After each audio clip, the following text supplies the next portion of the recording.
Eh bien, bonjour à tous, Nicolas Roman du site guitarspeak99.com, bienvenue dans cette nouvelle vidéo. Nous allons donc travailler sur la chanson One de Metallica, donc chanson qui est sortie en 1988 sur l'album Justice for All. Voilà, donc cette vidéo va être divisée en plusieurs, en fait, je vais la faire en trois parties. Donc une première partie dans laquelle je vais vous expliquer l'arpège d'introduction, avec le solo d'introduction. Vous avez ensuite une seconde vidéo sur laquelle j'expliquerai l'arpège du couplet et la partie du refrain. Et une troisième vidéo dans laquelle je vous expliquerai le deuxième solo en fait. Donc alors comme d'habitude, n'hésitez pas à télécharger la partition que je mets à disposition sur le site, même si je ne vais pas forcément tout vous expliquer dans ces différentes vidéos, dans la tablature que je mets à disposition sur le site, je reprends absolument tout ce que j'ai joué dans la cover. Si jamais les tablatures ne vous intéressent pas, vous pouvez éventuellement me faire un don, pareil sur mon site, hein, je n'en ai pas beaucoup, mais ça fait plaisir quand j'en ai, donc n'hésitez pas. Un petit don, ça fait toujours du bien, c'est toujours motivant pour pouvoir continuer. Voilà, donc nous allons donc rentrer dans le vif du sujet par rapport à cette première vidéo dans laquelle je vous explique d'abord l'arpège du couplet et ensuite le solo. C'est parti! Donc pour démarrer cet arpège, on va se mettre donc avec l'index à la case 2 sur la corde La. On va voir ce son. Alors je fais un petit rappel des cordes au cas où. Donc on a la corde de Mi, la corde de La, la corde de Ré, Sol, Si, Mi. Mi, La, Ré, Sol, Si, Mi. Comme ça, vous allez tous pouvoir suivre. Donc, je vous disais, donc la corde de La à la case 2 avec l'index. Troisième doigt sur la corde de Ré à la case 4. Et le but du jeu, ça va être d'avoir cette combinaison de notes. D'accord? Donc là, vous avez c'est une succession de croches, donc un demi-temps. On va donc pouvoir attaquer ça avec un aller-retour. Hein. Un coup vers le bas sur la corde de La et un coup vers le haut sur la corde de Ré. Ouais. Donc ça fera Bas, Haut, Bas. Et la quatrième note, on va simplement lâcher l'annulaire. De façon à façonner la corde de Ré à vide. D'accord? Et alors, arrangez-vous pour bien arrondir l'index, de façon à ce que, lorsque vous allez lâcher votre annulaire, la corde ne soit pas bloquée, que votre corde de La ne soit pas bloquée avec l'index. Là, il faut vraiment bien l'arrondir pour que vous ayez le son. Vous ayez ensuite un mélange entre votre corde de La et votre corde de Ré. D'accord? Si jamais vous avez l'index qui est un tout petit peu penché comme ça, vous allez bloquer votre corde. Donc du coup, vous n'aurez pas la résonance entre vos deux cordes. Donc pour que vous ayez un petit peu la mise en place rythmique, ça faisait longtemps, je vais vous mettre un petit peu le métronome. Donc là, je l'ai ralenti un petit peu, j'ai dû régler aux alentours de 72. Donc vous démarrez sur un temps.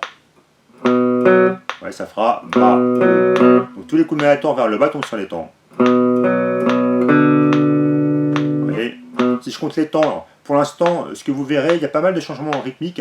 Pour l'instant, on commence avec du 4-4, c'est-à-dire 4 noirs par mesure. Donc ça fera 1, 2, 3, 4, 1, 2, 3, pardon, 1 et 2 et 3, 4, 1, 2, 3, 4.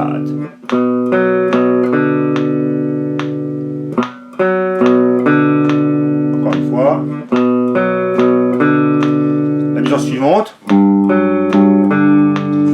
Pour le deuxième arpège, vous voyez, on va avoir le troisième doigt qui va rester sur sa corde de Ré, sauf quand on va lâcher en la vide évidemment, mais au début on a le troisième doigt donc sur la corde de Ré, et le majeur qui va se placer sur la corde de Mi grave à la case 3.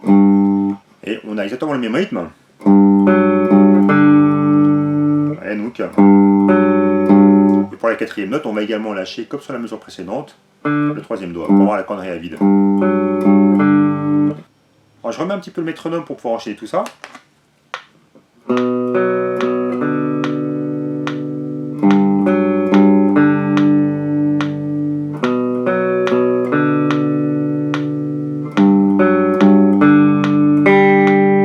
avez vu, le deuxième cycle, j'ai fait simplement sonner la corde de Sol à vide, et vous laissez le son se prolonger. Je vous fais ça un petit peu depuis le départ, j'accélère un peu. Encore une fois, avec le Sol à vide, on recommence. Ensuite, alors la mesure que je viens de faire, donc là on commence, on est avec la corde de La à vide, tourne le troisième doigt sur la cascade de la corde de Ré, d'accord? Et à la fin on va simplement jouer la corde de La à vide et la corde de Ré à vide. Vous avez vu qu'au niveau du mi-temps, on fait toujours un coup vers le bas, ça fera toujours Bas, Haut, Bas, Haut. Je fais depuis le début. Bas, Haut, 3. 4, bas, haut, 3, 4, bas, haut, 3, 4, bas, haut, 3, 4 avec les cordes à vide. On va terminer encore une fois sur cette mesure-là. Et la fin. Voilà. Sur la fin, vous avez vu sur la partition, donc là je suis à la mesure 8. On va passer en 2-4, c'est-à-dire que jusqu'à présent, on avait donc 4 morts par mesure. Là, on va en avoir que 2. Du coup, ça fera 1. Ça fait 1 et 2 et. Ensuite, on change de mesure. Voilà. Et ça reprend donc là. Comment est-ce que ça se passe pour faire cet enchaînement-là? Pas difficile. Donc là, on est sur la corde mi-grave, donc toujours un coup en bas, un coup en haut, vous avez vu. La corde mi-grave sur la corde à vide. Case 2 avec l'index sur la corde là. Ensuite, on va venir bloquer. Alors, vous avez vu qu'à chaque fois, on va venir bloquer avec la paume de façon à marquer le silence. Vous voyez, je bloque avec la paume de la main droite. Donc je pose simplement la main sur les cordes de façon à bloquer le son.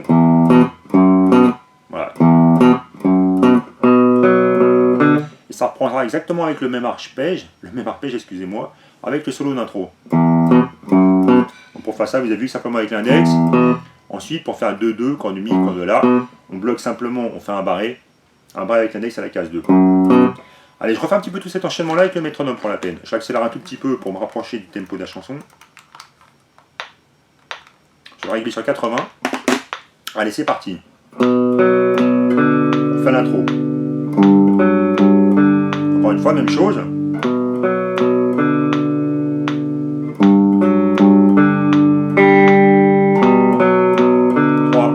4, 3, 4, 3, 4, 1 et 2 et ça reprend.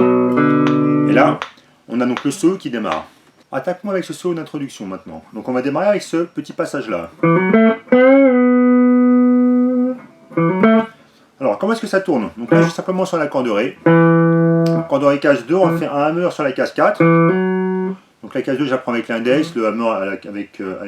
Alors vous n'êtes pas forcément obligé de respecter les doigts que je vous donne, mais vous verrez, c'est à titre indicatif, ça vous aidera si vous utilisez les mêmes. Donc index à la case 2, annulaire avec le hammer sur la case 4. Je récupère la corde sol, case 4. Ensuite un bend sur la corde sol. Donc un bend de un ton, pardon. Le but du jeu étant de récupérer le son de la note de la case 6. Vous voyez. Pareil, case 6, il faut que la case 4 avec votre bend, vous ayez le son de la case 6. Je refais l'enchaînement. Vous avez entendu qu'en fait, après une fois que vous avez fait l'attaque sur la corde de sol case 2, vous allez bloquer un petit peu le son pour marquer le silence. Alors au niveau mise en place, c'est un petit peu particulier, on ne va pas démarrer sur le temps comme ça. En fait, ce qui va arriver sur le temps, la note qui va tomber sur le temps, c'est celle de la case 2 sur la corde sol. Il faut donc démarrer sur un et, c'est-à-dire entre deux temps. Voilà. Bon, j'ai ralenti un petit peu le métronome de façon à être un petit peu plus lent que la musique originale. Vous voyez que on doit arriver sur la case 2 sur le temps. D'accord. Et du coup, la redescente du bend tombe également sur un temps. Voilà.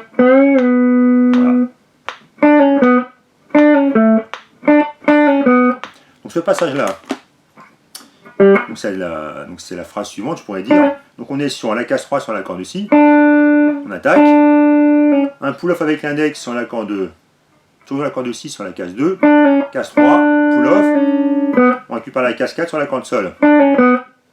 Et donc en fait, on a deux coups de main pour faire 3 notes, pardon. Une attaque, le pull-off, une attaque sur la case 4 de la corde sol.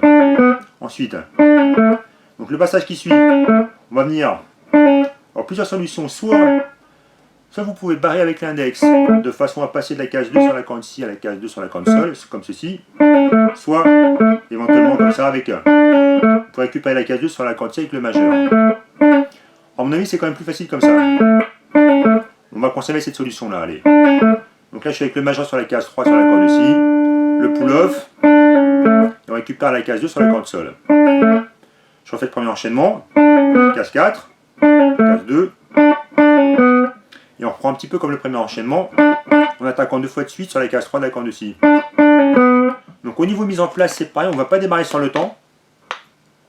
Vous voyez que sur cette phrase-là, c'est la corde Sol cascade qui tombe sur le temps. D'accord? Attendez, c'est celle-là. En tout cas pour la première. Le deuxième passage, on va démarrer sur le temps par contre. D'accord? Temps, temps. Je refais. Ensuite, donc le troisième passage, c'est la deuxième attaque sur la case 3 qui va tomber sur le temps. Donc je refais un petit peu cette phrase-là.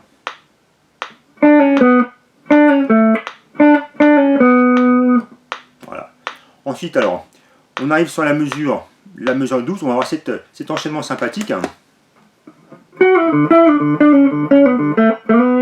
refais. Donc au niveau métronome, je le passe aussi.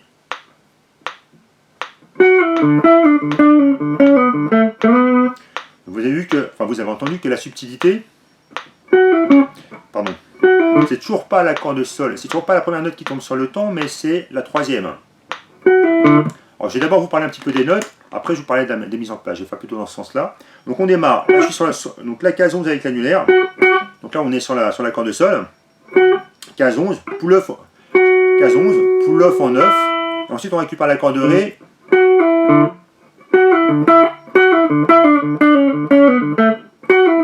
Alors éventuellement pour tout cet enchaînement là, ça peut être pas mal de commencer avec un coup de majeur vers le haut sur la corde Sol, ouais, en haut, et récupérer toutes les cordes Ré à vide avec un coup en bas.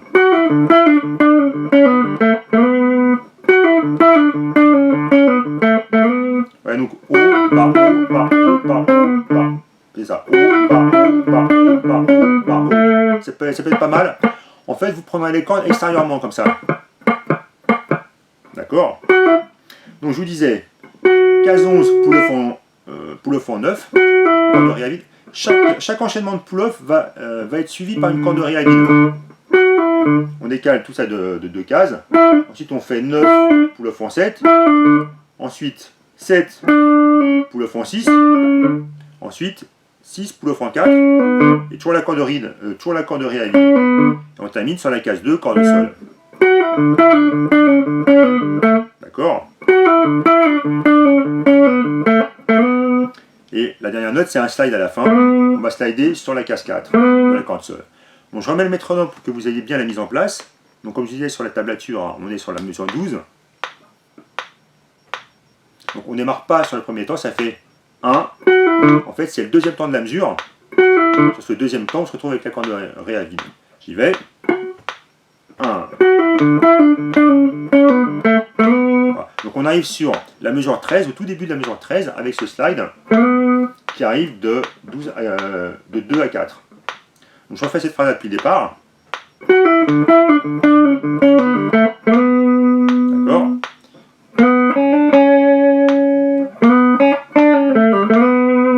Alors cet enchaînement-là, donc là pour une fois on va démarrer sur un temps, hein. On démarre sur le 4e temps de la mesure. Donc là on va démarrer avec un slide. Alors lorsque vous faites des slides comme ça, c'est ce qu'on appelle des appoggiatures. Je fais ça avec le métronome pour que vous ayez bien la mise en place en tête. En fait, si vous regardez la tablature, vous avez une petite note suivie de la note principale qui arrive sur le temps. Il ne faut surtout pas que vous placiez ça comme ça.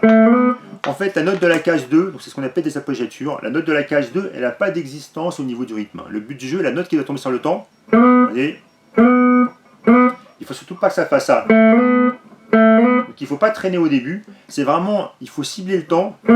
Ce qu'on recherche, c'est pas tellement le son de la case 2, on s'en fiche. Ce qu'on recherche, c'est vraiment l'effet de slide. L'effet de slide avec l'arrivée sur la case cible, c'est-à-dire ici en l'occurrence la case 4. D'accord? Donc vous ne trompez pas au niveau mise en place, de façon à avoir cet effet-là. Donc on commence sur un temps. Donc on est case 4, hein, je l'ai dit. Ensuite case 2 sur la corde si, le hammer sur la case 3. D'accord? Et on doit arriver sur le premier temps de la mesure qui suit, la mesure 14, avec la case 2. 1, 2. Ensuite on est sur cet enchaînement là. Donc alors, Donc on retrouve exactement le même principe d'appoggiature, un slide de 2 à 4. Ensuite, case 2. Ensuite, on a un enchaînement de double croche, 4 notes par temps, 1, 2, 3, 4, 1, 2, 3, 4, 1, 2, 3, 4, 1, donc 3, pull-off en 2, sur la corde Si, case 2, corde Sol, pull-off à vide, et à nouveau notre fameux slide de 2 à 4. Je refais un petit peu cet enchaînement-là.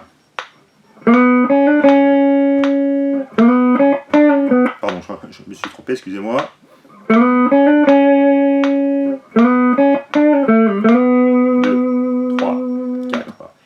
Ensuite, notre passage là, notre fameuse appoggiature ici, qui va durer 4 temps. 1, 2, 3, 4. Ensuite, on a le fameux passage avec l'arpège, rappelez-vous, ce qu'on a fait précédemment. J'en fais. Et on va attaquer sur un deuxième tour. Décidément, je fais des bêtises. Ensuite, alors, le petit passage, on a un petit passage délicat. Alors, je vous explique un petit peu ça. Donc là, on va avoir un petit sweep. Alors, ceux qui ont travaillé le sweeping avec les vidéos que j'ai fait sur le sujet il y a quelques années, ils seront forcément aidés par rapport à ça. Seront forcément aidés par rapport à ça. Donc là, on a un petit sweep juste sur 3 cordes. Donc pas très méchant quand même. Alors, on va attaquer. Donc là, je suis sur la corde Sol à la case 16. Donc, corde Sol, case 16. Corde de Si, case 15. Jusqu'à l'arrivée sur la case 14 de la corde de Mi aigu. Alors, le but du jeu, la difficulté de ce genre de plan, c'est que cherchez pas à avoir les doigts qui... Alors, c'est vrai que ça peut être tentant pour une question de facilité de conserver les doigts posés sur les cordes, comme ça. Le problème, c'est que ça marche pas, vous entendez, ça fait sonner comme si c'était un accord. Le but du jeu, c'est vraiment d'avoir des notes détachées. Donc là, le seul moyen, ça va être de retirer les doigts un par un. Donc de ne pas rester avec les doigts collés sur le manche. Donc du coup, pour éviter que vous ayez des cordes à vide qui résonnent à chaque fois que vous allez lever le doigt, enfin lever les doigts, il faut aussi muter avec la paume de la main droite. Donc vous pouvez éventuellement muter toutes les notes avec le chevalet, hein, en posant simplement la paume ici. Si je le fais à vide, vous voyez, vous allez légèrement muter vos cordes comme ça, même si jamais on mettait, bon, là on joue en son clair, même si on mettait de la saturation, on n'aurait pas de problème avec les cordes à vide. Ouais, donc on a 3 notes, et la quatrième, on va prendre avec le petit doigt une petite extension donc sur la case 19. Donc on fera au niveau du médiator. Alors c'est pareil pour le sweep, le principe aussi c'est de les surtout pas faire à ça. Le but du jeu c'est vraiment de venir en buter sur la corde suivante. Donc j'attaque sur la corde de Sol, je viens en buter sur la corde de Si. J'attaque la corde de Si, je viens buter sur la corde Mi aigu. Pour voir ça d'un seul geste. Ensuite vous terminez ça vers le haut pour choper la note de la corde de Mi aigu à la case 19. Alors ce que je faisais tout à l'heure, en fait c'est un arpège complet que vous pourrez travailler comme je vous disais tout à l'heure sur les vidéos consacrées au sweeping. Allez, je vous fais juste un petit topo là-dessus vite fait pour pouvoir s'amuser un petit peu. Donc là on est sur la case 14. Sur la corde là, case 14, un nœud avec le petit doigt sur la case 17. Voilà, donc là je commence avec les coups de mator vers le bas. Ensuite on vient barrer avec le troisième doigt. 16, 16, 15 et 14.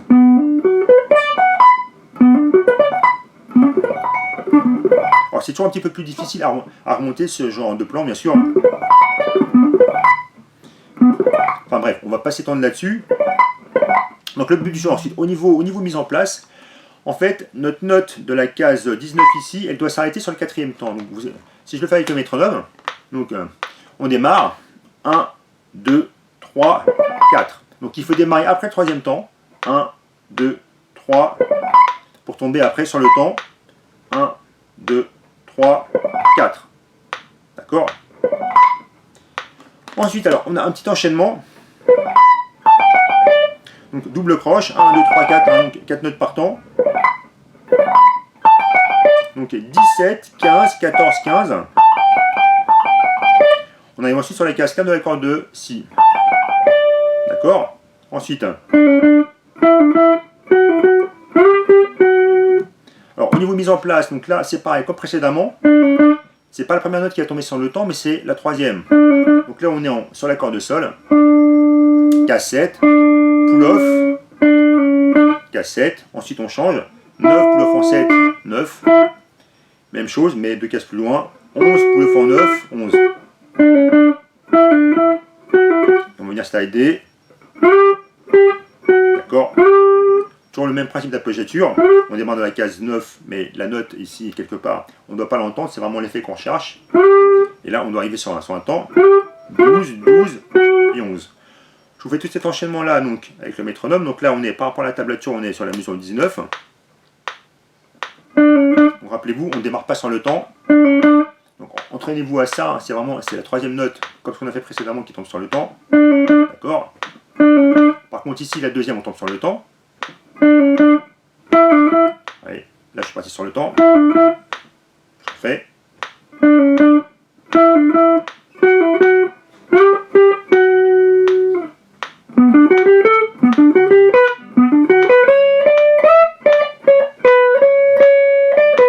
Alors cet enchaînement là.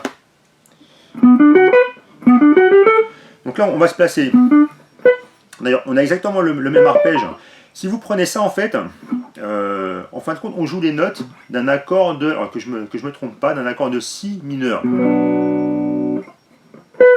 Et donc là pareil. Donc si je joue sur 2 octaves,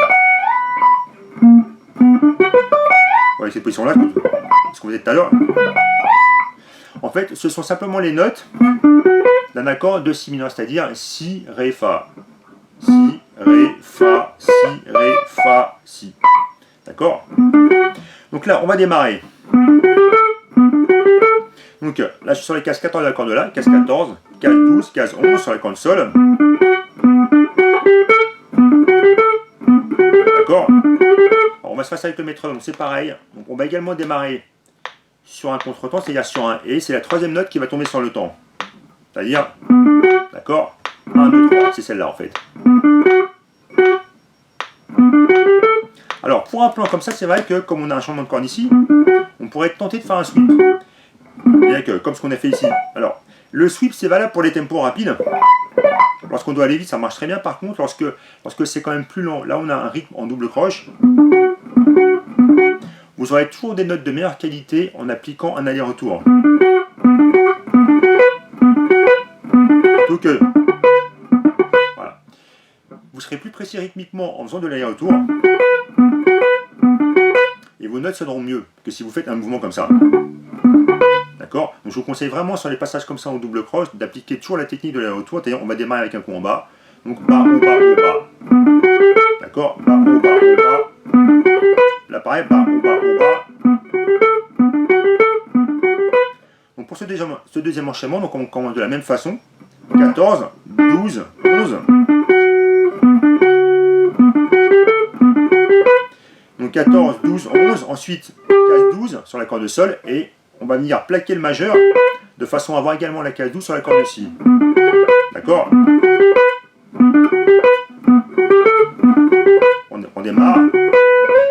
Et le troisième enchaînement, donc là, on va cette fois-ci, on va avoir une note par corde. Donc vous pouvez éventuellement travailler uniquement la main droite d'ailleurs. Vous savez que ça fera ça. Donc bas, haut, un coup en bas sur l'accord de la, coup sur l'accord de ré, coup en bas accord de sol, coup sur l'accord de si. Et à la fin, on va venir slider de 12 à 14. Ensuite, on a à nouveau une appoggiature de 14 à 15. Vous pouvez faire ça avec simplement un mur avec l'index. Ensuite, appoggiature pareil. On va slider jusqu'à la case de 15 à 17. Et on revient 14, 12, 14, 14, 15. D'accord? Je refais. Alors je refais un petit peu donc tout cet enchaînement là. Pardon, excusez-moi, je refais.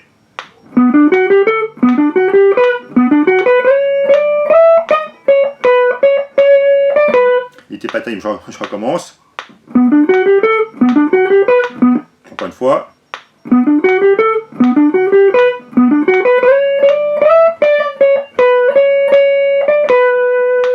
On va terminer l'enchaînement sur la case 12 de la corde de si. Voilà qui termine notre solo d'introduction.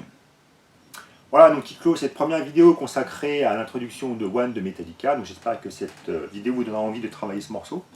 Donc je vous donne rendez-vous pour la seconde vidéo dans laquelle on va attaquer l'arpège du couplet et du refrain. A tout de suite.